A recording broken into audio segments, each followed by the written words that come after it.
সত্য প্রচারে সোচ্চার। পাঁচবিবিতে মসজিদের উন্নয়নে $1.5 লক্ষ দিলেন মেয়র প্রার্থী শামীম হোসেন মণ্ডল। জয়পুরহাটের পাঁচবিবিতে পৌরসভার 2 নম্বর ওয়ার্ডের পাটাবোকা সুইচ গেট পাড়া জামে মসজিদের উন্নয়নকল্পে $1.5 লক্ষ দিলেন জয়পুরহাট জেলা ছাত্রদলের সাবেক সাংগঠনিক সম্পাদক ও আসন্ন পৌরসভা নির্বাচনে মেয়র পদপ্রার্থী ছাত্রনেতা শামীম হোসেন মণ্ডল।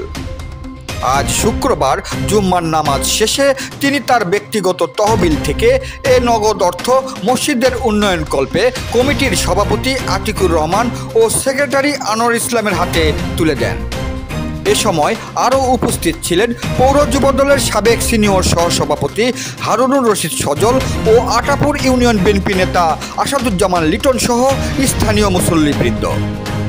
জয়পুরহাট থেকে জেলা প্রতিনিধি মোহাম্মদ দবিরুল ইসলামের report, DD channel news desk. রাজনীতি করার কারণে দীর্ঘ 16টি বছর আমাদের সংগ্রামের জীবন ছিল।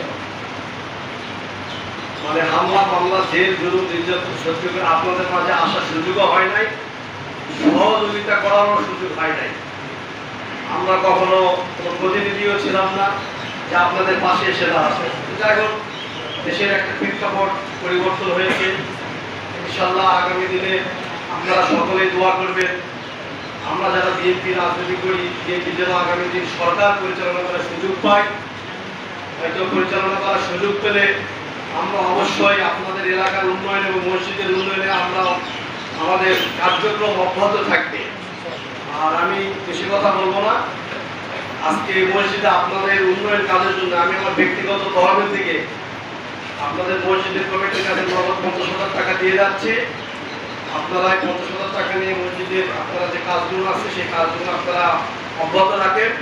ইনশাআল্লাহ আগামীতে যদি আরও প্রয়োজন হয় আমার সঙ্গে যোগাযোগ রাখবেন।